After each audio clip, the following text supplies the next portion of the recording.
Okay, yeah, I guess I'll begin. Okay, so I'll be talking about concurrent programming in C++. If you have taken CS3211, this covers some of it.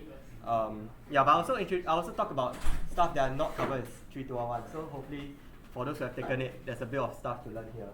So I'm running a bit of a cold, so forgive if I sniff a bit. Yeah, so first of all, I'd like to give special thanks to this guy. He's not here today, but he sat down with me and taught me a lot of the 3211 content. So special thanks to him. Check out his blog, LinkedIn, and yeah, he's looking for a job, so hire him. Okay, so from the beginning, right, let's just the main problem that we face is that when you code, you may think that the code you may think that the code executes like sequentially, instruction by instruction at an assembly level, but actually in reality, multi-core CPU architectures are not that simple. Each CPU core has a cache that's local to it, and then there's some shared cache over here that is slower. So generally, if you want to write fast programs, you want to interact with the L1 and L2 caches, which are local to the CPU. But the problem is that effectively now when this CPU writes to the L1 cache some memory address, it does not necessarily propagate to the main memory. So writes by this core to this cache will not be seen by other cores. So that's one issue that we face, which is called cache coherence. So yeah, so that's one issue. Another thing is that if you write two threads that modify certain variables, the compiler may think that these two threads are not interacting with each other. So the compiler may reorder your instructions in these two threads, thinking that they don't talk to each other, but actually maybe one thread is reading the other thread's variables, and then that also causes issues. And lastly, even if your compiler doesn't reorder the instructions, CPU has this thing called out of order execution. They may choose to execute your instructions out of order, and it's not really a reordering per se. It's just I'll talk about the CPU more later, but there's this thing called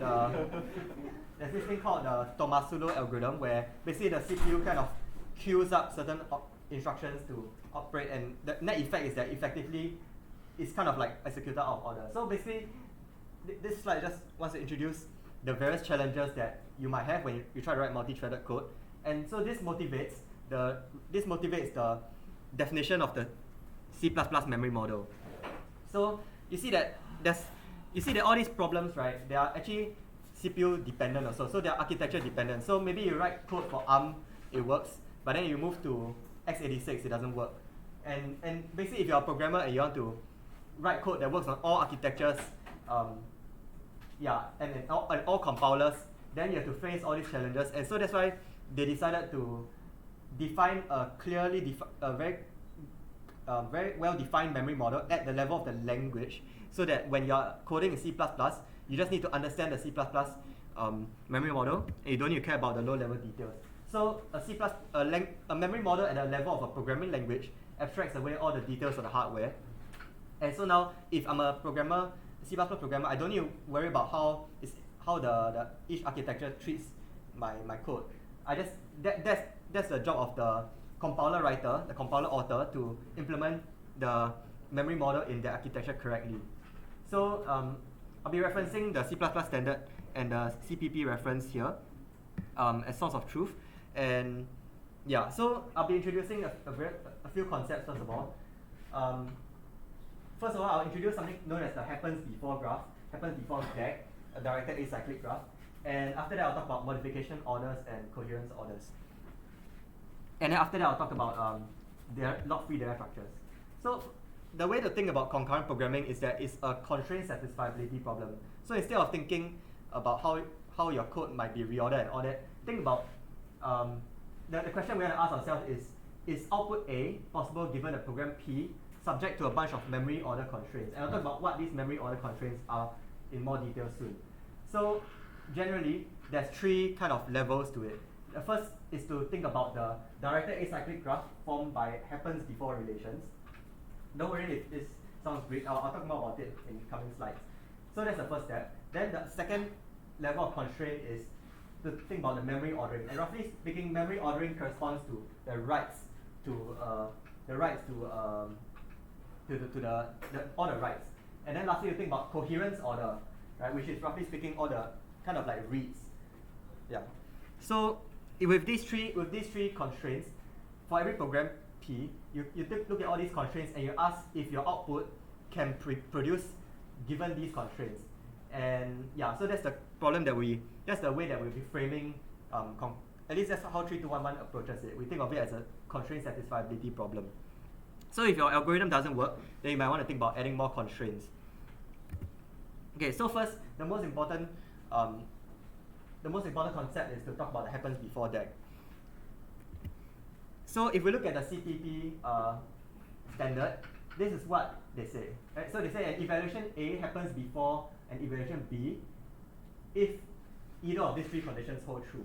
Right? If A is sequenced before, A synchronizes with, or this third one is a transitive relation. So if A happens before X and X happens before B. So basically the third one over here, so these 3 points I'll elaborate more later, but the third point over here is basically a transitive closure.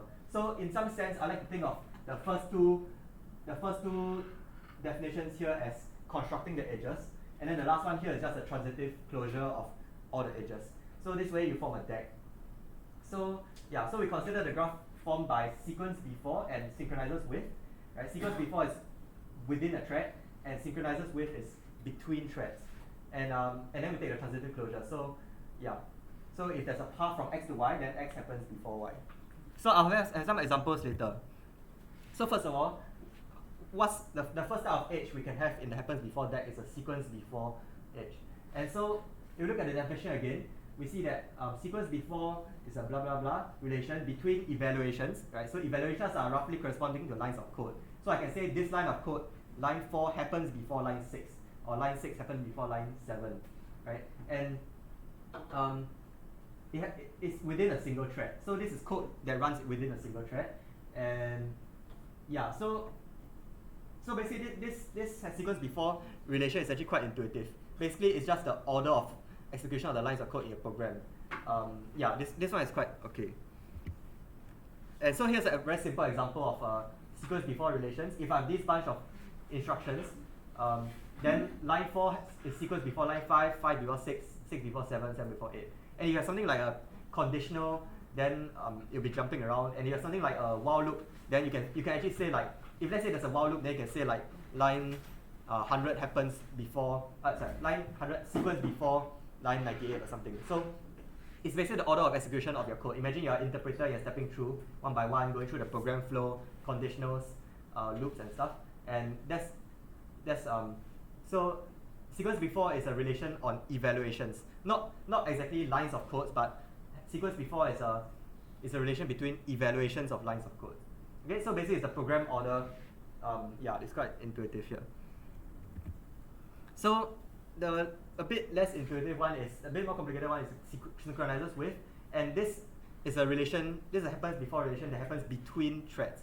So if we look at the definition again, an atomic operation A that performs a release, I'll talk more about this later, but if atomic operation A performs a release operation, which is kind of like a write with a certain release memory order, then it synchronizes with B that performs an acquire, right? So I have a nice graph later, an animation to show you this. Yeah, and you can also have synchronizes with for sequentially consistent memory ordering. It's basically the same thing, but sequentially consistent is a bit stronger.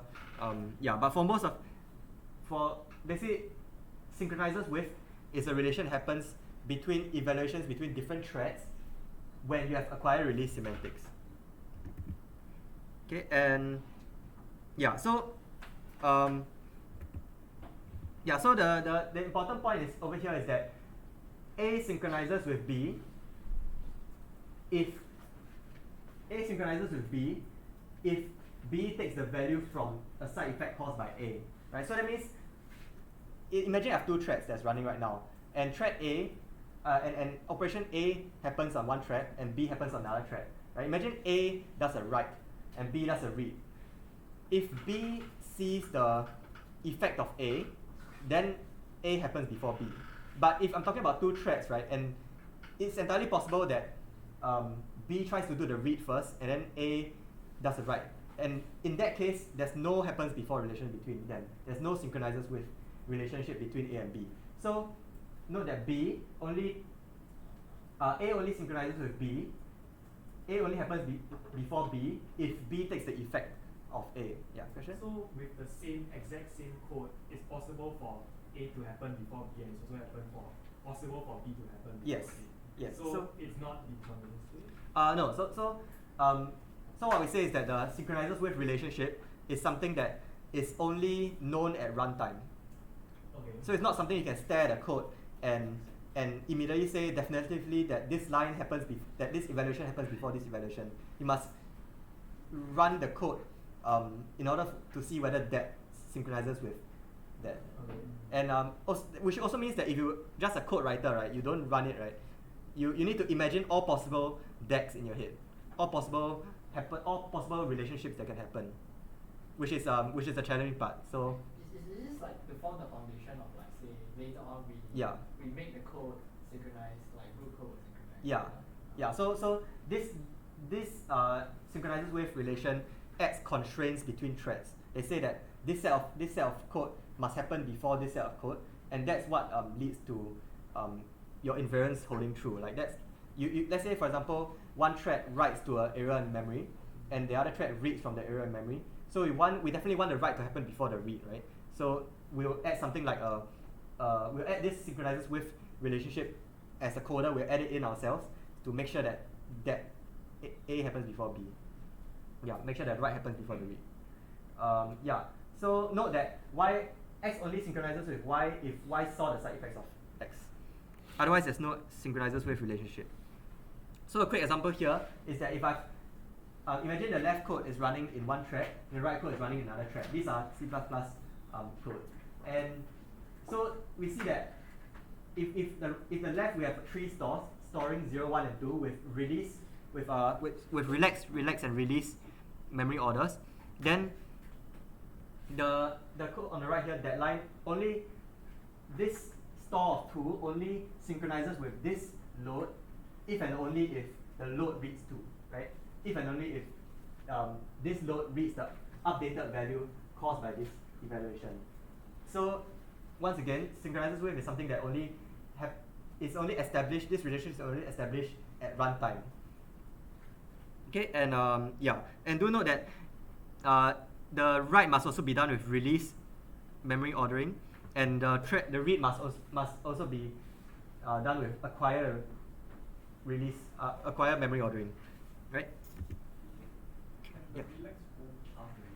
Can the relax go past the so you're saying can let's say the store of 1 go past the store of 2? Okay, so the C++ memory model, the way that the school teaches it is they don't talk about reordering of lines of code. We only so basically, to answer your question, no. We don't think about the short answer is no, but the long answer is that in this case also no. So that's the question. So you see that, right? Previously, this synchronizes with relationship only happens if and only if the load reads the updated value. So what if, as a programmer, at runtime, I want to make sure that this definitely happens. I want to make sure that this synchronizes with relationship always happens. So what I can do is I can just keep on trying to do the load until it succeeds, until I read the updated value. Then I'll be very sure that this arrow definitely exists, right? Because if I don't, so as a programmer, if I definitely want to establish this arrow, I'll put it in a while loop. So I'll say something like while load is not equal to 2, and then that thing stores 2. So in this case, because it's a while loop and it does it in a while loop, it does a load in a while loop, line C definitely happens before line D, right? Because if the load didn't load the updated value here, then you'll be stuck in a while loop and you keep on trying. So so if this is a common pattern we see actually, where as a programmer I want to make sure that it definitely happens, so I'll put it in a while loop. And this surefire establishes the synchronizes with relationship. Okay? Is this considered a spin lock? Yes, we can consider it spinning. Okay. Yeah. So yeah, we can consider it spin lock.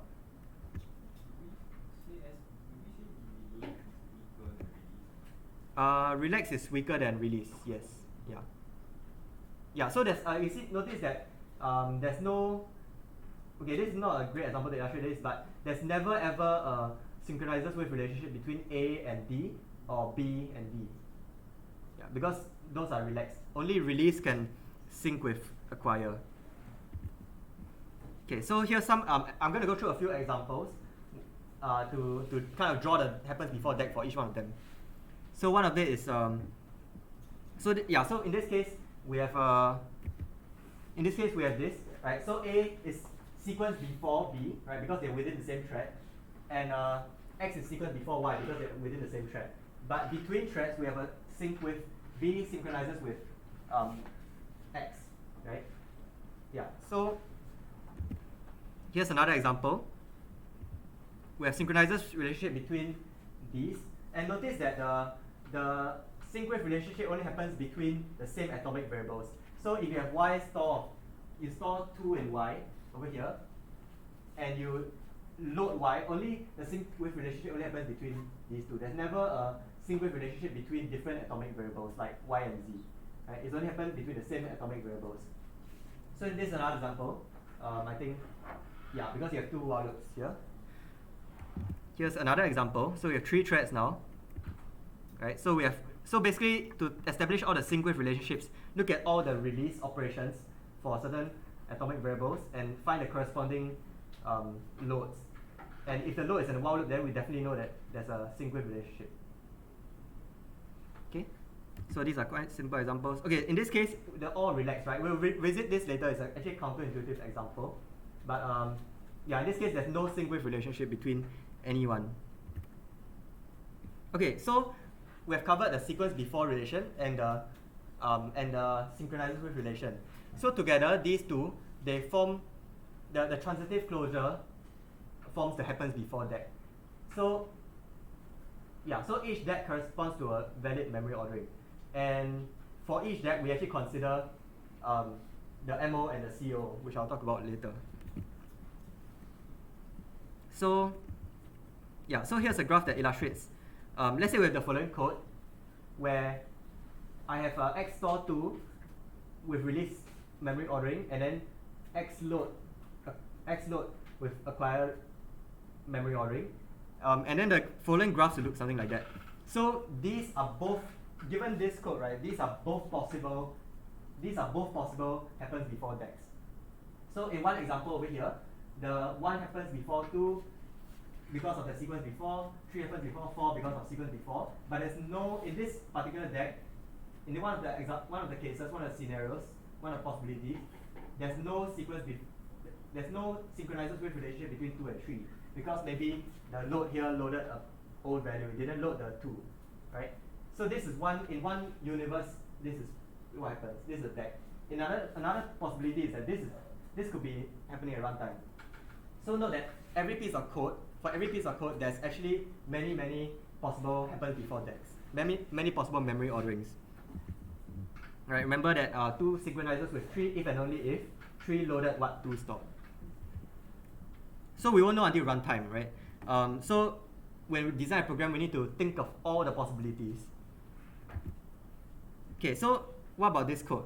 This code, if we have if we put the X load and we check whether it's equal to 2, and only if it's equal to 2 we execute line 4, then the sequence that happens before deck looks something like that, right? Where in this universe, in this universe 3 didn't load the 2, right? It didn't load the updated value, so the conditional was false, and in this case 4 didn't even happen. And in another universe, 3 loaded the updated value that 2 produced, that line 2 produced, and so X load gives out 2, returns 2, and then we actually execute line 4. So note that by putting your loads in conditionals, you can design your deck accordingly. Right, and let's say we make the first line, in this third example, let's say we make the first line release also.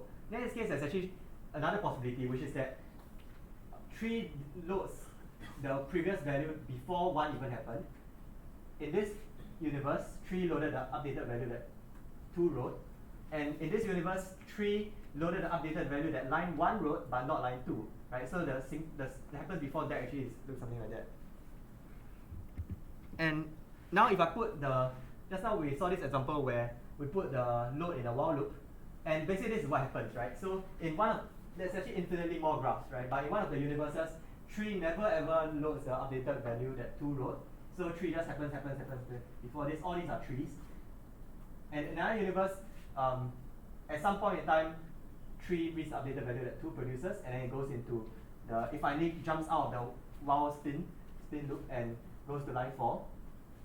And there's another possibility. So before 3 loaded the updated value that 2 wrote, it could have been possible that a previous evaluation of line 3 read the updated value that line 1 wrote, right? And this would be a possible exec. And it could have been any one of the previous ones, right? Any one of the previous ones could have read what 1 wrote. So these are, I hope this slide gives you a nice understanding of what happens before that is possible. Okay, wait, so this is like a spin lock, right? So yeah. What if we use something like a sleep lock? Is it possible to do that in C++? Like basically we sleep the thread until something updates. So by sleep, I suppose you mean you give the control, you schedule some other thread onto the CPU? Yeah, so let's say we C control to thread 1, and basically thread 1 will reactivate thread 2 at some point. Like that's how the sleep lock works, right? Like you sleep until the semaphore, or like, as in the semaphore does that same thing, right? Basically you put the thread to sleep until you need it, then you ping it. Yeah, until you need it, then you reactivate. Because this is doing it like, you just keep doing it, right? Yeah. So in this case, one of the CPU cores is kind of just busy waiting, right? It's just stupidly being stuck in a spin lock. So usually when you design concurrent programs, you do not want such a case. So you're right to say that if I'm a programmer and I see a code like that, maybe instead of doing that, I want to, inside this curly brackets, I want to put something like thread.yield, where I yield the control to another thread, and then they can do other stuff. Or I can, and then when, let's say, this one got to, if there's some way for this thread to communicate with the scheduler, hey, actually wake up my friend who is waiting for me, then that's what we can do. Yeah. So can we do something like that? You can, right? I know there's thread.u. I don't know what's the thing that calls, I'm not sure if C++ has threads. I'm not sure if there's such a primitive that allows C++ thread to wake up another thread specifically, because it's technically scheduled by p threads in the kernel. But if you talk about like coroutines and stuff, then generally coroutines might give you such better control. Because okay, so to answer your question, can I do that in C++? What I just described, where one thread wakes up the other one? My short answer, my answer would be for threads, probably not, because the threads are scheduled by the kernel. But for coroutines, probably yes, because coroutines would have a scheduler that's by the C++, that's run by the. It's like designing it slightly differently. Yeah. So coroutines would be superior in some sense to threads. Oh, it's like a different model altogether. Yeah. So exactly. So different languages have different levels of control. So if you use C++ threads, you don't have, because it's managed by the kernel, you don't have control over the thread scheduling. But use something like Golang, where they have a Go scheduler, then the Golang scheduler manages the Go routines. Then they do this kind of basically, if you have a schedule at a language level, you have actually more fine-grained control over the scheduling. So this is a example. And so now that we talk about happens before that, we already talk about the modification and coherence orders. Okay, so once again, referring back to the C++ standard, all modifications to a particular object M occur in some particular total order, right? And this is called the modification order. So what we see is that one point is that the modification order is of a particular atomic object M, which means that modification order is defined per variable. So let's say variable X, variable Y, each variable has their own modification order. There'll be an example later that goes through this point specifically. So it's per atomic variable. And second point to take note is that it's a particular total order, which means that it is a total order, right? Which means that it's kind of like, it's later you'll see it's actually a topo sort of the happens before that.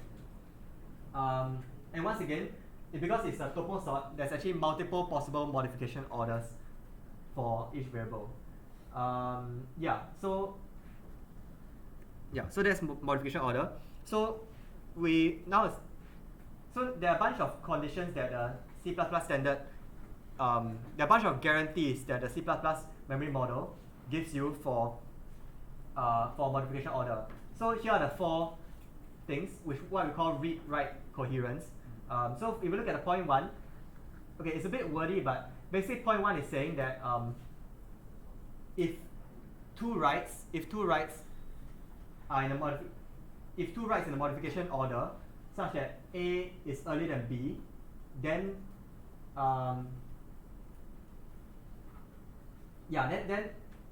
basically this is read-write coherence where, okay, I'll just read it out. If operation A modifies an object M that happens before B, right? Happens before is a property of the happens before DAG, the memory order. Then A is earlier than B in the modification order also. So this first point over here is basically saying that the modification order graph is a subgraph of the happens before graph.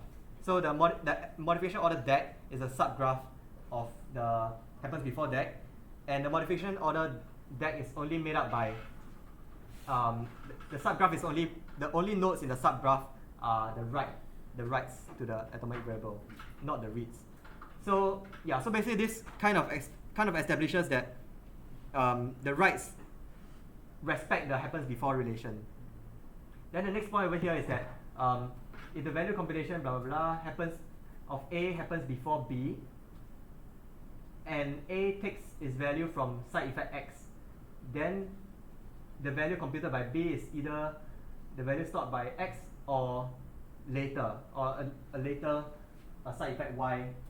So basically this is saying that this is read-read coherence where basically they're saying that if I have 2 reads, let's say, so I translated this to this diagram over here where if I have 2 reads A and B, and I know that A happens before B, then if A reads from X, right? So this is the order of imagine this is the this is the happens before relationship. So X happens before Y, Y before A before B.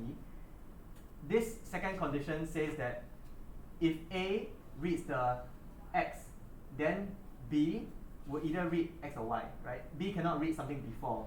So basically, it's entirely possible that B reads X actually, but this just says that B must read X or later, right? Yeah. So we see that B is either the value stored by X or a Y, right? That is later than X. So this is what called read-read coherence. I'll talk more about these 4 conditions in the context of a DAG and tuple sort later. So it's okay if this. I stared at this for a bit too long, but eventually I boiled it down to an intuition that it's just a tuple sort. Right. So now to the third point. This is read-write coherence, which is basically saying that if A happens before B, so you read-write, then A cannot take the value of B, right? So basically, this third read-write coherence is saying that if the read happens before the write, then the write cannot impact the read. So I think that's quite intuitive. And the last one is over here is saying write-read coherence, which is basically saying that if X happens before Y, if X happens before B, then B must take the value from a write later than X. So this is saying that if X happens before B, then we cannot have B read the value of a write that's before X. Okay? So yeah. Okay, so with these four coherences are summarized in the following table. And let's go through an example. So let's say I have the following modification order. So let's say I give you this modification order. And the modification order, remember, is a total order on the writes. So the modification order is a linear graph of all the writes, right? And then let's say I have the following reads, and this is the happens before that. Then in this case, we can ask the question of what can A and B and C read from. So you look at what A can read from. The thing that A reads from must respect all the coherence coherences, right? It must respect all the 4 coherences. So in this case, we see that A, there's a write X that happens before A. So A must respect the read-write coherence. Write-read coherence. In this case, write-read coherence means that this A must read from this X or later. So in this case, A cannot read from W for sure. Right? So it's a matter of elimination, because once again, remember that concurrent programming and memory ordering is a constraint satisfiability problem. So initially, before I impose any coherence constraints, A can read from anything, right? Then I impose the constraints one by one, and I see what it eliminates. So in this case, by imposing write-read coherence constraint, by imposing that constraint, I deduce that A cannot read from W, right? And what's another thing we can see? Another constraint is that A happens before Z, right? Which is a read-write coherence. So in order for A to respect the read-write coherence with Z, it must read something before Z, meaning that now I've eliminated Z. So A can only read from X or Y. Okay? So yeah, so you look at the graph, happens before graph, you look at the modification order, and then you eliminate all the options based on the coherences. So we'll deduce that A can read from either X or Y, and then based on that, let's say A reads from X, right? Then we ask what can B read from. So then B can read from X or Y or Z, right?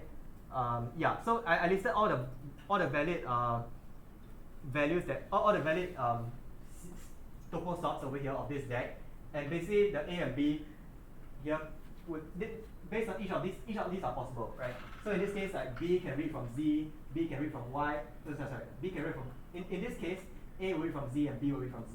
In this scenario, A will read from Y and B will read from Z, and so on. So basically, the coherence, respecting all the coherences is a matter of considering all the topo sorts of this deck. Okay, so actually everything is a topo sort.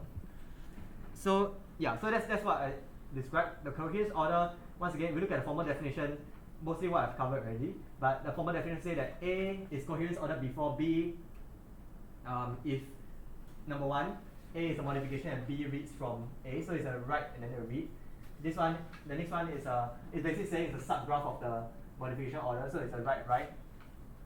This one over here is a read-write. So I don't exactly know why they say it's not the same atomic read-write, re-modify write. If anyone knows, then feel free to point it out. But basically this is saying so A and B are not the same. Let's ignore that condition. And there exists an atomic modification X of M such that A reads from X and X is before B, right? And B is a write in this case. So this is basically a kind of like a read-write. This is saying that this read is coherence order before this write if A read from a write before this, right? So this is just these definitions. Digesting these definitions, in the end, the thing that gets pooped out is just the topo sort. Okay, so that's the intuition that I've gained, and the last one is just transitivity. So yeah, so it's just really topo sort all the way for memory order, modification order, and coherence order, right? So back to the question: is output A possible given a program P subject to memory constraints C? In this case, we think about all the possible memory orderings, right, which is that happens before DEC. Then for each of those decks, we consider all the topo sort of all the writes, right? And that gives you all the possible modification orders. Then for each of those, so now you have like linearized, you have kind of transformed the happens before deck into a graph where all the writes are in a linear order, and then the reads are just branching off from the linear line. And then now you consider all the possible topo sorts of that graph, right? So at the end of the day, right, it's just constructing the deck and then doing topo sort a few times, and each of these are basically in a for loop, right? So for all decks, for all happens before decks, for all memory orderings, so for all happens before decks, for all modification orders, for all coherence orders, then we get a simple output, right? You can just evaluate and see what the output is. So if we ask the question of whether output A is possible for a program P, this program P actually doesn't just represent one execution, right? This program P actually branches out to many possible executions. And for each of those executions, we ask what is the output. So if any of the output matches that A, then it's possible. So yeah, so I said just now that I'll give an interesting example about how I'll just give a counterintuitive example over here, right, which is code snippet F from tutorial 2 of 3211. So in this case, let's say I have two threads. I modify a bit so I put a cout so it's clearer what I'm asking. But is it possible that both of the loads, both the couts print out 2? So when we first look at this, our first intuition might be saying no, right? Because in order for both of them to print out 2, we need A and F to happen before B. Happen before, not in the memory ordering sense, but we need both of them to be executed before B, and then we need C and D to execute before E, which seems unintuitive because this crisscross, if you trace it out, is a loop, right? There can't be, there's no topo sort in this is a cyclic graph, right? So it seems like it's impossible, but remember that we are working with relaxed memory ordering over here, which means that there's no synchronizers with relationship between the two threads, which means there's no intercrossing arrows at all, right? So what it's actually possible because I'm going to show the graph now, right? So this happens before DAC, right? We construct the DAC over here. The orange nodes are writes, and the blue nodes are reads. The cyan nodes are reads. So one possible modification order is that modification order of X is just F and then A, right? Do note, because this is possible because there's no like A and F like that, F and A like that is a subgraph of this, right? Because there's no edge from A to F, right? So this is a possible modification order of X, and this is a possible modification order of Y, right? And then so now this is one possible modification order. If you look at this modification order and consider all possible coherence orders, one of them would be that that F, A, and B, and then C, D, and E, right? And this is possible because you see that B. Okay, so question now: can B be before A? The answer is no, because if B is before A, it doesn't respect write-read coherence, right? Because A happens before B in the memory order, and that must mean that A must be coherence order before B in the coherence order, right? So it's all about considering this happens before that, and considering kind of possible subgraphs of it, or subgraphs and topo sort of it. So this is a possible coherence order of these atomic variables.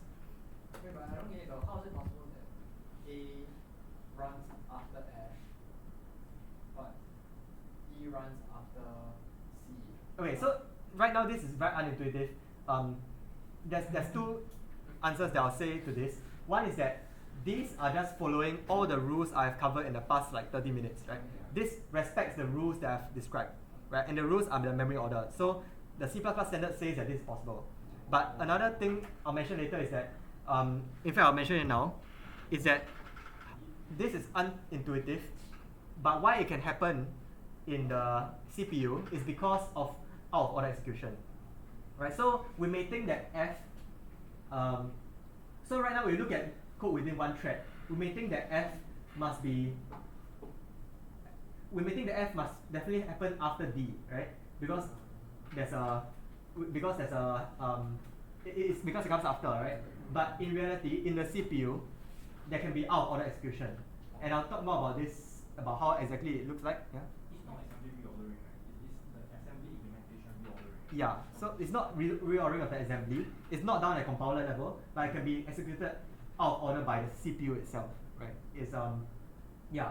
So note that this does not, and this happens because the orderings are relaxed over here, right? Which means that in some sense at the CPU level there's no barriers, there's no memory barriers to prevent this reordering.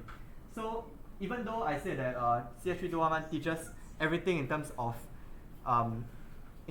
the happens before DAG and all the constraints, right? Under the hood, I guess it's still a little bit useful to think about the possibility of reorderings to fix your intuition a little bit. So in order to avoid confusing students, what 3211 does is it doesn't talk about like reordering, doesn't mention the word reordering like at all in on all the explanations. It just talks about the C++ memory model purely in terms of the DAGs and the memory modification order and coherence orders.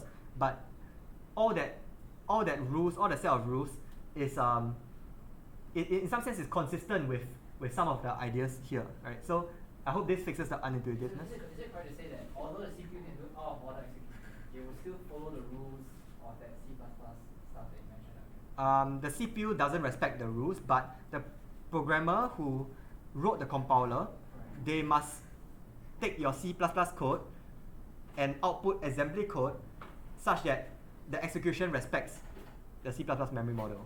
So so to answer your question, the CPU doesn't know about the existence of C++ at all, right? It just executes the code, but the compiler author must design it such that the effect of the CPU executing respects your rules. So it's like we can abstract away these rules and say that these rules will work for sure. Yeah, exactly. So previously I said that I wouldn't mention assembly at all and what happens at the CPU level, but then I give you this example and you're like, what's going on, right? So now bringing me back to the low level, this out of order execution explains some of the unintuitiveness of the C++ memory model. Yeah. So hope that helps. So yeah. So once again,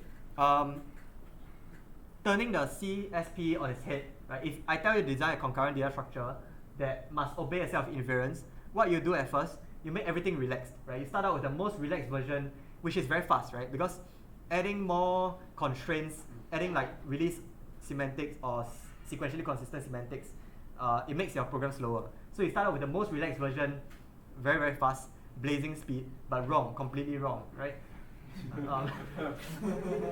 And then you start adding constraints, right? So you look, I think there's a bug here. Then you add a constraint that fixes it. You keep on adding constraints, hopefully not making the program too slow, but keep adding constraints until it works. And yes, if you're done, then at the end of the day you have a lock-free data structure, right, or something like that. Yeah, and in this case, in this case the constraints correspond to basically adding atomics with acquire release memory ordering. Wait, I'm confused. You just mentioned it was lock-free, right? But aren't we using some sort of split lock to make the cross-track thing work? Okay, on that, I wouldn't. Okay, sorry, I shouldn't have said the word lock-free. I'll just say concurrent data structure. Okay. Right? Lock-free has a lot more connotation to it. And yeah, so just now, so we've covered the C++ memory model already, right? And that's how we should design our programs and reason about it. If you are a C++ programmer, you talk to someone else, you shouldn't be talking about assembly instructions at all, right? You should purely communicate in terms of the memory ordering, the memory model defined by the C++ standard, and that's the way that that's the reason why the standard is there, right? So you can argue with someone else using this set of rules, right? Instead of talking about, oh, maybe on this architecture that happens, right? So yeah, so with that aside, we've talked about the layout abstraction above the language, but maybe it's a bit useful to talk about the atomics at the CPU level. So I decompiled a few examples in Godboard. So before I mention it, that's how I mentioned out of order execution. So you may be thinking right now, okay, compiler does reordering, right? And that's because compiler people are smart, right? They say, hey, actually, if you do this and do that, you can actually reorder and achieve faster speed. And that's purely owing to the smartness of the compiler people, right? But what about the CPU level? When I say out of order execution, does it mean that the CPU is so smart that it can reorder your assembly on the fly and all that? Actually, at first I thought that was the case, and I was like, wow, CPU people are really smart. I mean, they're still smart, but it turns out there's a life hack which is called Tomasulo algorithm, right? So if you've taken CS3111, you know that there's this thing called stalls, right? So you have a pipeline, CPU pipelining, and then you have instructions that come, and then sometimes you need a stall because like you have a dependency. So you're like some instruction depends on the result of the previous instruction, so you need to stall the CPU. It turns out that stalling wastes time, right? So Tomasulo, this guy, invented an algorithm that says that, hey, why not?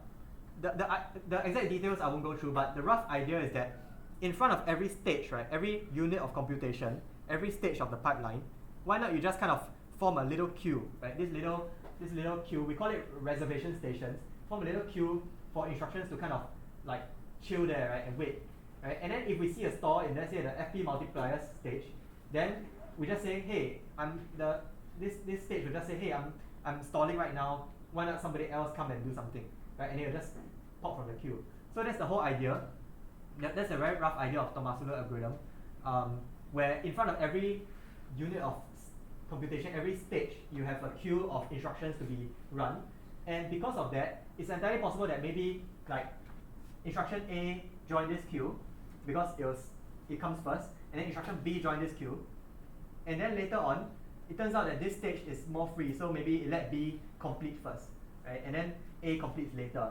So right now, even though A appears before B in the order of execution, A starts before B, it's entirely possible that B completes its instruction before A, right? So the apparent effect is that we reordered A and B, but in reality, it's just completed out of order. So I think this brings away a lot of this kind of clears the smoke on what CPUs are doing and how come they can execute instructions out of order, when in reality it's just this Tomasulo algorithm under the hood that causes this, right? So yeah, so I hope this explains like CPU instructions reordering a little better. Yeah, so later on we'll see that in order to prevent reordering, if we want to implement things like acquire release semantics at CPU level, what we need to do is we need to have a memory barrier. And the barrier is essentially saying, if I have a barrier later, I'll show an example, but if I have a barrier instruction, none of the code above me can go below, and none of the code below me can go above, right? So it cannot reorder past me. And effectively what it does at a Tomasulo algorithm level is it's just flushing the queue, right? Because if A comes in here and, okay, I don't have a good example, but essentially by kind of like flushing all the queues, you kind of say you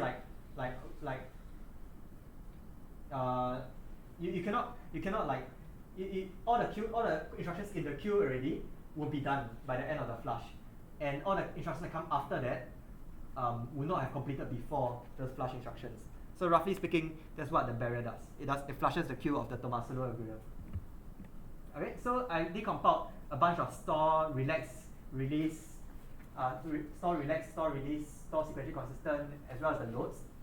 And we see that for ARM is really nice because it shows us this difference between all the three memory orderings. We see that release has one memory barrier. DMB is data memory barrier, which says that which says that instructions below and above cannot pass through.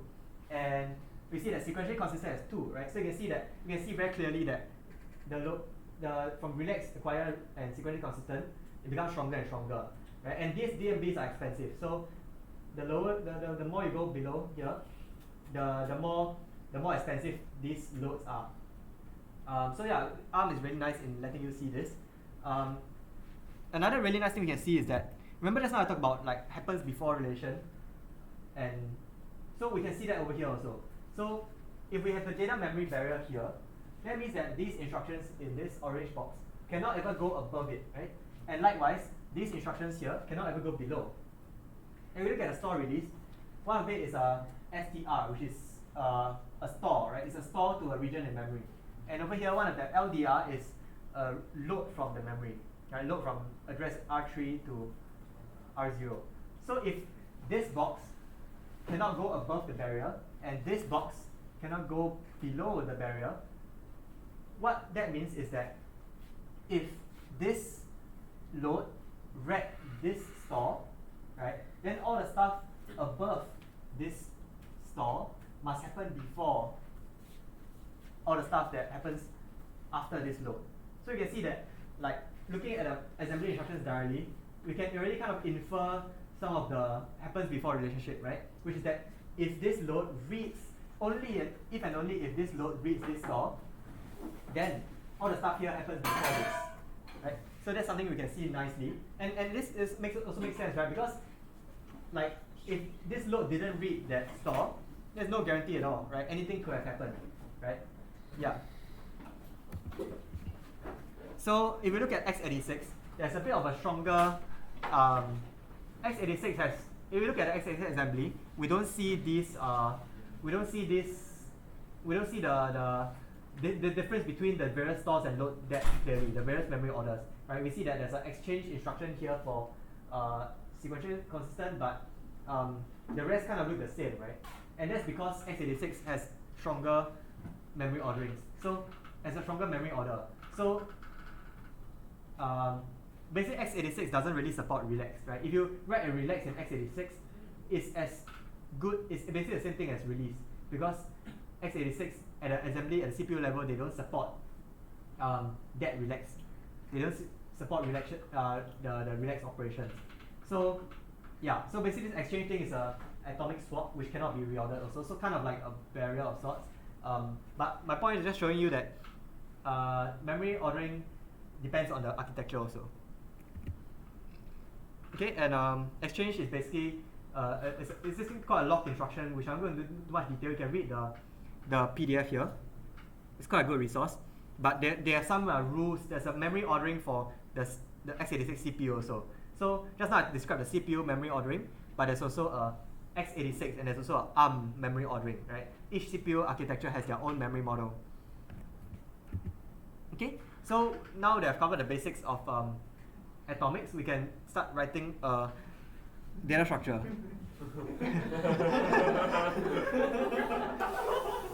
Okay, so yeah, so let's say we're given this question in the interview. Yeah, so let's say we're given this question in the interview, in a very recent interview, and we want to design a data structure that is a concurrent queue with infinite size, so we don't need to worry about allocations and all that. I'll relax these conditions later, but yeah, so the main idea of a queue is that you want your tail and head like that.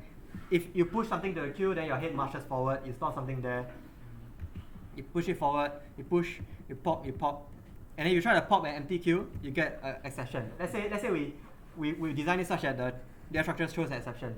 Then this is a very simple first attempt that we can make.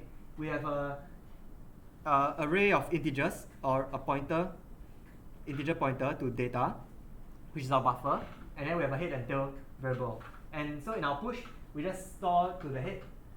Head in this case represents where the empty location. So it stores to the head and then it increments head. And the pop, in this case, if tail is goes to head, which means that it's an empty queue, then we throw exception. Otherwise, we read from the tail and then we increment it and return the answer. So this is a problem because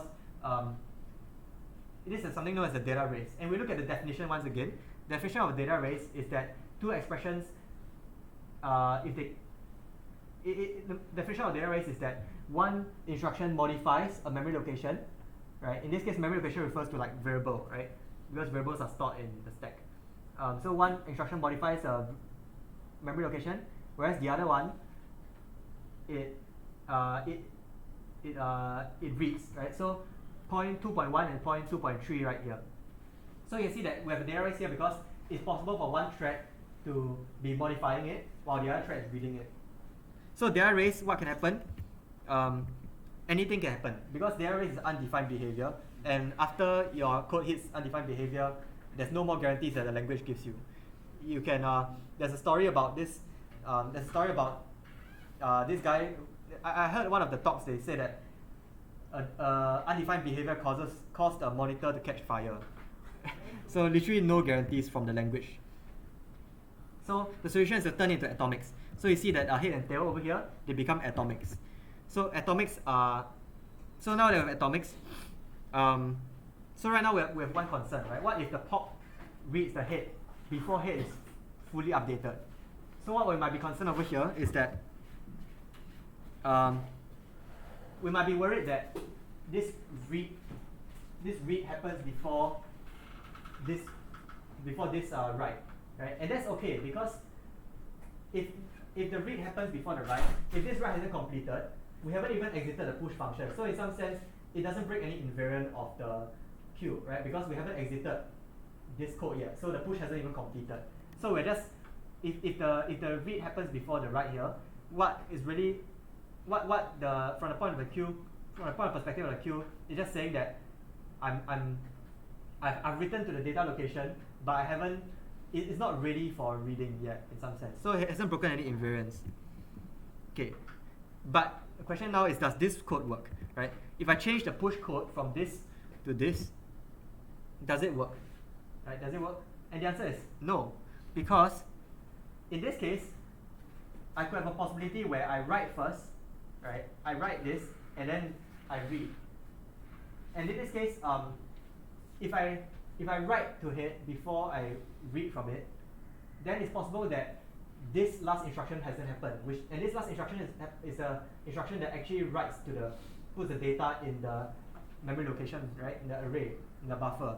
So if I have this code, it's possible that this line is executed first, and then I call pop, and then this line is executed next. And in that case, you'll be trying to read from a slot that hasn't been written to. So this is bad, right? So the takeaway over here is that this is leading somewhere, but the takeaway over here is that the updates to head are effectively notifying the queue, the way that the push function updates. When the push function updates the head, it's effectively notifying the rest of the functions, the rest of the queue, that I'm done writing, right? So the head update over here should happen last. Okay, and this, yeah, so I use this as kind of like a notification. It indicates to the rest of the threads that I'm done pushing.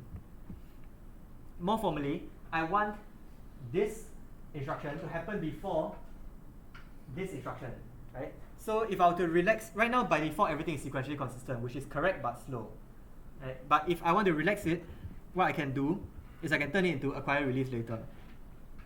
So it's effectively, you see that, let's say in this case we have this bunch of sequence of execution. We pop from the queue, it throws the exception because there's nothing there. Then I push to a queue, and then after that I pop, right? And let's say, and so I want this write to happen before this read. Right? Specifically, yeah, I want this write to happen before the read because this write indicates that D0 is ready for reading, right? And you see that after the read there, I actually read D0. So I want this to happen before that. And so if this happens before relation, and this conditional goes through, right, then I can ensure that the write here happens before the read. So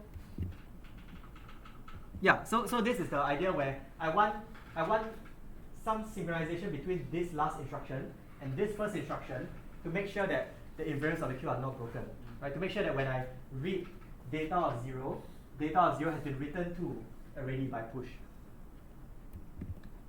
So another question is that, is there a possibility that two threads call push, and then the head, let's say I read head, and then I add one to it, and I write, right? Is there a possibility that I do a read, and then I write, and then I miss one of the increments? And the answer is that in this case, because the question assumes that it's a single producer, single consumer, that means that only one thread is producing. Only one thread is producing and calling push. And that's, in this case, if it's SPSC, then this code is fine. But if it's a MPMC, then this will be a problem. And then we'll need to actually make some changes to the push and pop. Okay. So back to if we look at the original graph over here, we don't really need sequentially consistent, right? We actually can relax it a bit, and we just need for that one edge to happen between, that one happened before, that one synchronizes with relation between the threads. So I can relax it by, yeah, I can relax it by writing something like that. So this is actually almost exactly the same code. I made it vertical so that I can fit it in the slides, but basically this can be relaxed, this must be released, and then the first one over there, the tail can be relaxed, but the head load must be acquired, right? And the rest can be relaxed. So the only things that are non-relaxed in this case is this release to head and that load, that acquire load, right? And in this case, maybe one question we might have is why can the tail load acquire? Why can the tail load here be relaxed? Why can the rest be relaxed? And the answer is that there's only one thread accessing tail, right? This thread, the push thread, doesn't access tail. So the tail can be all relaxed because there's already a sequence before relationship between all the tail loads and tail writes. Okay, so yeah, so in most of the following examples, I'll be using in order to save space, I won't be so verbose, but just know that most of the examples you can actually relax it to something like acquire release. Yeah, question? Any particular reason why you're not using compare exchange? You don't need compare exchange over here. Comparing the 2 pointers. Oh, you mean for this one? Yeah. Does it entail? I can foresee a data structure that implementation that uses compare exchange, but in this case we don't. It's also a possible implementation, but in this case, this works fine too. Yeah. So, yeah. So almost always you want to sandwich your operations, like the first line and the last line. You kind of want to sandwich it with some kind of acquire release to make sure that the bulk of the code is synchronized with other threads. Okay, so that brings us to MP, right? So it's not MPMC because in this case, MPMC is almost similar to MPSC. I'm just focusing on the producer side, so I don't have to edit the pop. But the ideas are basically the same. So question is, does this work, right? So let's say I have MPSC now, right?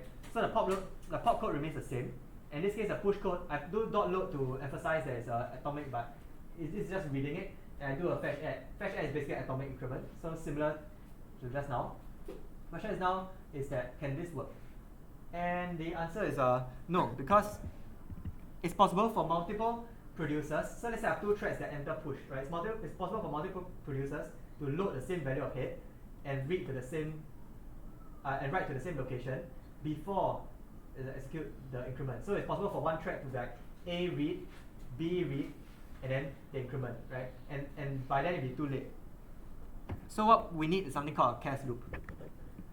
So this is what a cas loop looks like. It's a little daunting at first, but it's okay. So we have so now in the push thread, the code looks something like that, right? It loads the head, right? And then it creates a variable called next head and prepares it.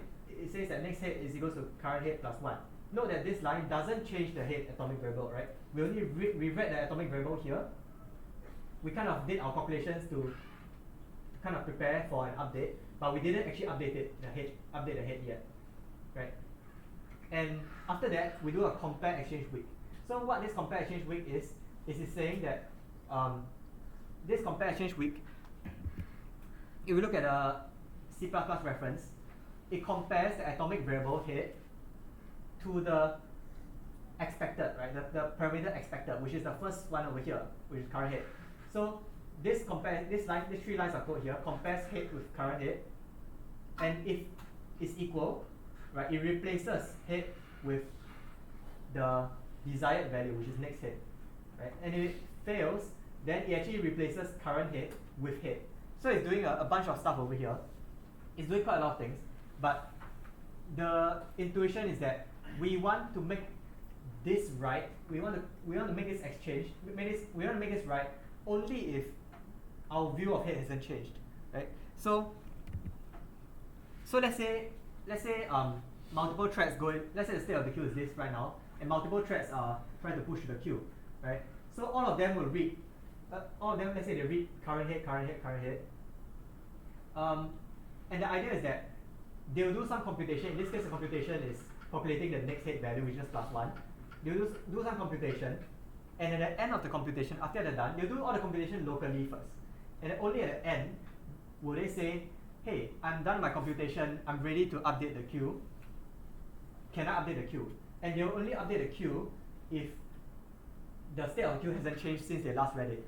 So the whole idea of compare and swap loop, cas loop, is that I read the state of the queue, and then I read the state of the queue, and then I do a bunch of heavy computation, and only at the end do I say I'll update the queue with these computations if and only if the state of the queue hasn't changed. Okay, and that's what this cas loop does. So at the end of this cas loop, what I can be guaranteed, one invariant that I'm guaranteed is that current head, whatever value I have for current head, whatever this thread has for current head, it will be the only thread that has that value of current head, right? So yeah, so all of them are kind of fighting to contend for this the current value of head, and the losers will have to go back to the start and reload the value of head and redo all the computation again. So yeah, so that's the idea of compare and swap is quite simple at this stage. Yeah, so that brings us to MPMC linked list, where it gets a little bit more complicated because we are allocating memory. So why might we want the linked list? So what if, let's say, we wanted an unbounded number of elements? So just now we what if we want to push an unbounded number of elements, and let's say there's no infinite buffer now, right? So now you actually need to allocate memory on the heap to store this. You don't have an infinite buffer that's just given nice to you, right? So you actually need to allocate. The only way to do this without any reallocation is to allocate the nodes, to construct the nodes on the heap, and then make them point to each other. So one reason why we might want to avoid reallocation is that reallocation is very expensive. And imagine, let's say imagine I'm writing a queue that needs to respond very quickly, right? So I want to make sure that every push and pop operation happens below 100 nanoseconds. Maybe if I have a reallocation, what can happen is that most of the time, maybe I see 10 nanoseconds, and that's great. But then that one time, I hit a reallocation because I need to resize the queue, and then suddenly the latency spikes to like 1 millisecond, and then by then, if there's a thing that's bad for you, for your application, then you would not want such code that does reallocations, right? And yeah, so another consideration for linked lists is that one question that interviews often like to ask is, what's the difference between C++ standard list and standard vector? And the answer is that list is a linked list, so whereas a vector is a buffer in array, and is a buffer, and so the buffer is contiguous, right, which has better cache locality, spatial locality. And this, for linked list, it can be solved using custom allocators, like polymorphic PMR, or yeah. So from here, I kind of follow this. I've been reading this book, and this is basically what I'm going to cover soon is basically chapter 7 of this book. Another great resource is tutorial 4. The slides here are actually great for talking about MPMC linked list. So I also recommend you check it out. So from here, there's kind of two paths, right? So in CS3211 tutorial 4, they go through the following concepts, right? And I could have gone through it, but I think it wouldn't be that meaningful because you can just go through the slides yourself. And I also didn't write the slides, so I don't really I'm not confident explaining it also, right? And so what I did was I followed book chapter 7, which covers, thankfully, a bunch of orthogonal concepts. So not orthogonal, just separate concepts. So I hope that the following slides will have some value to to those who have, even if you have taken the CS3211 module. So yeah, okay, I only have around 10 minutes left, but I'll just try my best. Right, you guys can go if you guys run out, need to run. So yeah, so the book covers the following concepts in the context of a log-free stack instead of a queue. And basically, the concepts are kind of transferable to a queue, just that a stack is one-ended. So you only need to focus on the push, you need to focus on one atomic end, right? You don't need to worry about the other end. But in reality, extending to a queue shouldn't be too hard. So the stack has the rough sketch of the stack will look something like that, where you can push to a stack. So if we're talking about a linked list, then pushing will create a new, in order to push something, we create a new node. We set the next for the node to the current head, and then we set the head to point to n, the new node. And then popping will be the other way around, right? So right now, one problem we might face is that thread A and B might read the same value of head in pop. And another concern we might have is that thread A finishes step 5 before step B. So step A might delete this one before B does step 2, retrieving the head. So this is to use after free vulnerability, not vulnerability, just a problem. And the temporary solution that the book takes, we're going to take, is that we just remove line 5, right? Remove step 5. We don't reclaim the nodes. We leak the nodes memory, and then later on we'll talk about some approaches that fixes this. And so for the other potential hazard is that A and B might read the same value of head. In this one, read the same value of head, and hence they return the same data, right, in line 4. So this will break invariant because you're not supposed to pop two same values.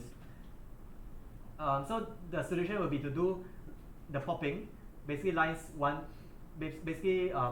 do steps 1 to 3 in a cast loop, right, and respectively for the push, right. So do both in a cast loop.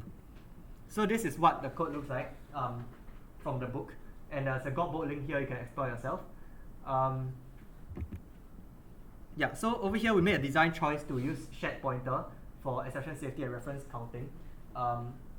There's a rabbit hole into exception safety that you can go into here, but I'll just explain a bit of the design choice, right? So, yeah. So if you have this, then actually if you don't care about leaking memory, then we're done with a lock-free stack, right? This is actually quite simple, right? So for the pop, let's say for the push, right, we control a new node, and then we set the new nodes next to be the head, to be the current head, and then I do the appending of the node to the linked list in a cast loop, right? And yeah, and then for the pop, I load the current head, and then I make sure I remove the current head from the linked list in a cast loop also, and then I retrieve the data after I make sure I have exclusive access to the current head. So yeah, so actually, if you don't care about memory, the lock-free algorithms are actually quite easy. But the major problem right now is that, I'm worried that if let's say I delete old head right after reading it here, what if some other thread is still stuck in a cache loop trying to read from old head? Then I'll be dereferencing freed memory, which is bad. So the solution that the book takes will be to write a small mini garbage collector, and there's a few other potential solutions. And actually this is a very big area of research. Deferred memory reclamation is still a hot topic of research. So designing a garbage collector may sound scary, but the idea is actually quite simple, right? So the idea is that we are worried that people are still in this cache loop, right? We're worried that threads might be still in this cache loop while I try to delete. So what if I just say that I will not delete until there's no function in this cache loop? And how do I check that? A stronger condition would be that a stronger condition for no threads being in this cache loop is that no threads are the pop function, right? So I can just have a reference count. I can just have a count for the number of threads in the pop function, and I increment it at the very start and I decrement it at the very end, right? And so in this case, try reclaim would decrement threads in pop and reclaim it only if threads in pop is 0. So yeah, so in the interest of time, I won't go into too much detail, but you need to check it twice because the book actually has a nice illustration and have some nice slides after this you can step through. But basically, you need to check it twice. You check the threads in pop twice because there's some operation here, and in between retrieving the nodes to be deleted and actually deleting the nodes, there could have been other threads that entered the pop. So yeah, there's some animation here that illustrates what could have happened. And further details for how this reference counting and making a list of stuff to be deleted. So the idea is that if I try to reclaim something, instead of in the try reclaim function, the whole idea of garbage collection here is that in the try reclaim function, instead of deleting it directly, right, I check the threads in pop. If there are threads in pop, then I want to add them to a queue of stuff to be deleted later, right? So in order to maintain this queue, I need a linked list. So I have a linked list and a linked list. So yeah, so the to be deleted is a linked list itself, and the whole idea is they use a cast loop to add the linked list and all that, but I won't go too much into the details. Okay, so this is talking about why the following slide is talking about why we need 2 checks, and it's because if we don't, then I go through a specific scenario where you can have use after free.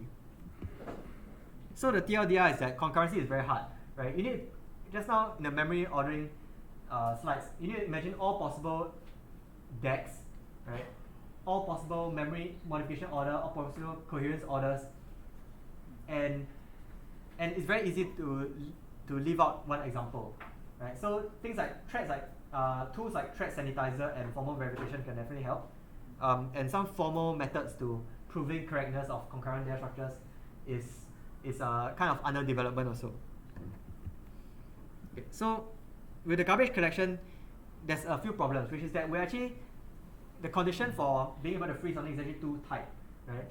If there are many threads calling pop, but they're not actually looking at the same node, then we could actually free some of the nodes, but we're not freeing it, right? Because we're kind of like saying, oh, anyone who enters, imagine like there's a garden, right? Then there's a bunch of farmers that come in that like plant some plants, and some of them are looking after the same flowers. Then let's say at some point in time, I want to delete some of the flowers, right? And what we're doing with this mini garbage collector is essentially saying, hey, anyone who enters this gate, if there's anyone who enters the gates of this garden, I will not delete any flowers, right? But in reality, that's quite a strict condition. Some farmers come in and they could play with other flowers while I'm playing, then I can actually delete this flower that no farmer is tending to. So that's very strict. So there's a lot more fine-tuned techniques that are, it's still an active area of research. As you can see, this is 2019.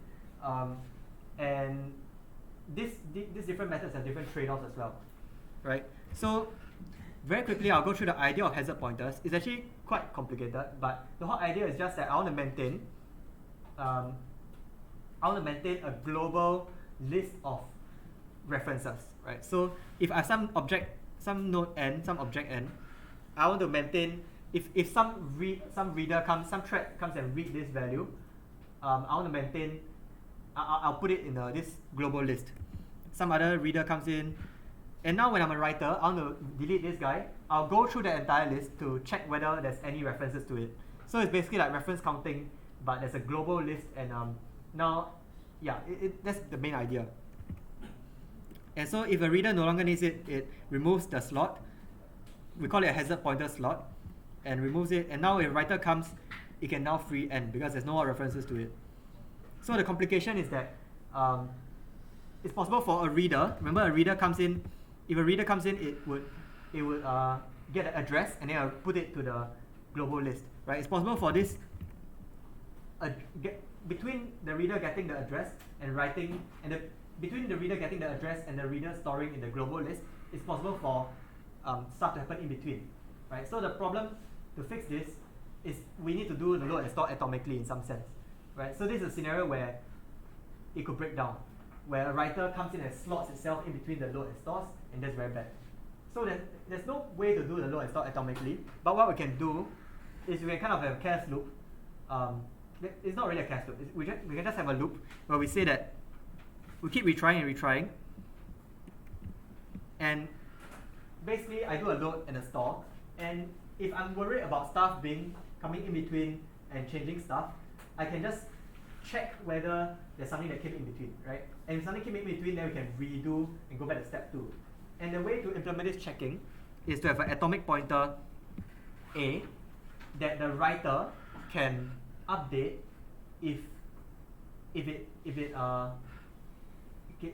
that the writer can update if it deleted n, right? So in this case, what the code looks like is something like that, now the log free stack will look something like that, where the reader would load. This is the reader, right, trying to pop. Okay, so in the pop function, the top code over here is essentially, wait, so in the previous slide, right, I had the 3 lines of code up there, which is basically loading the old head, right? And in the new code, this is new code that does a load using hazard pointers. So you can see it gets a lot more complicated. So basically the code up there in red is the old code.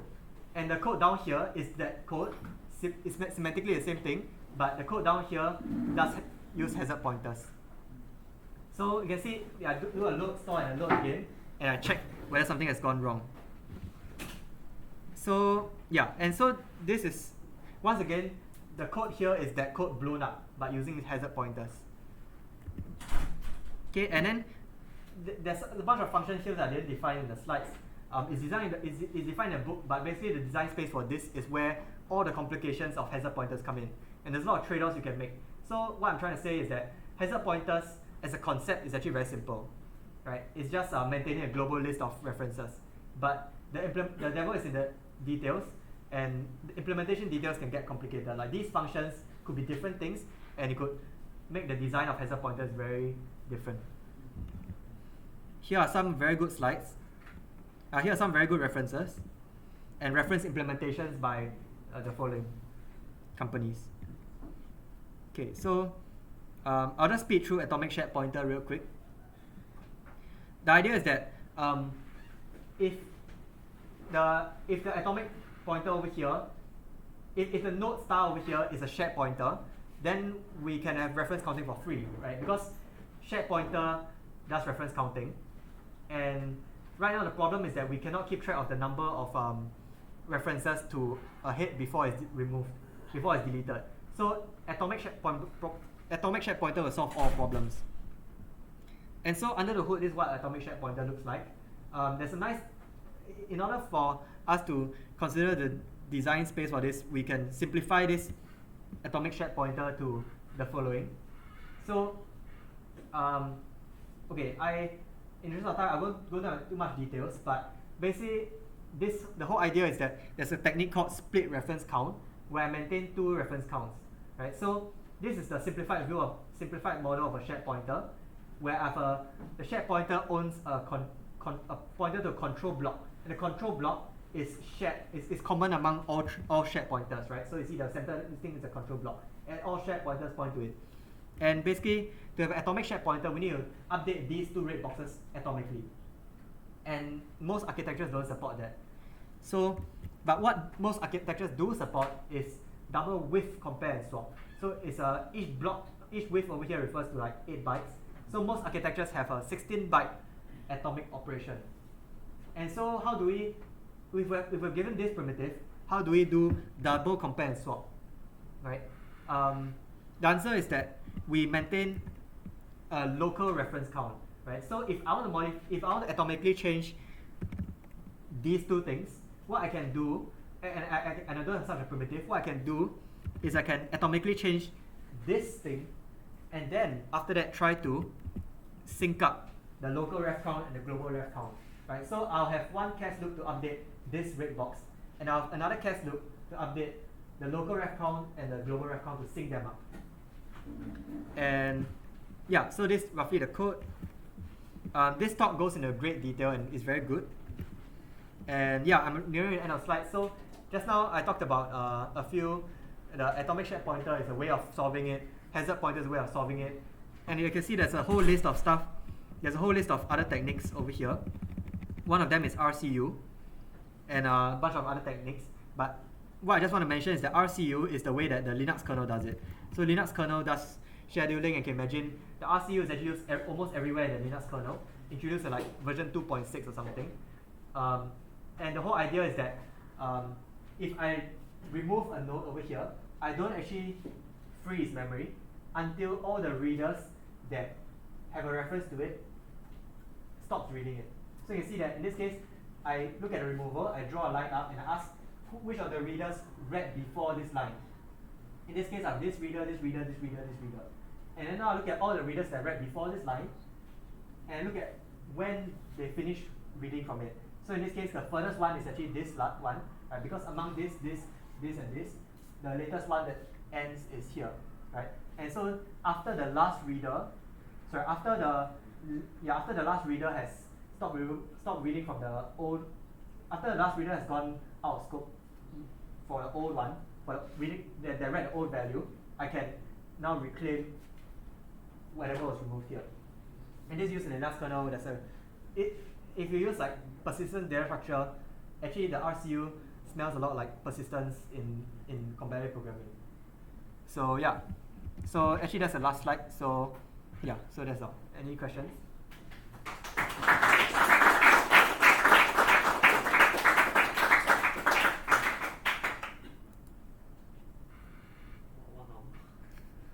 Okay, yeah, if not, yeah, thank you.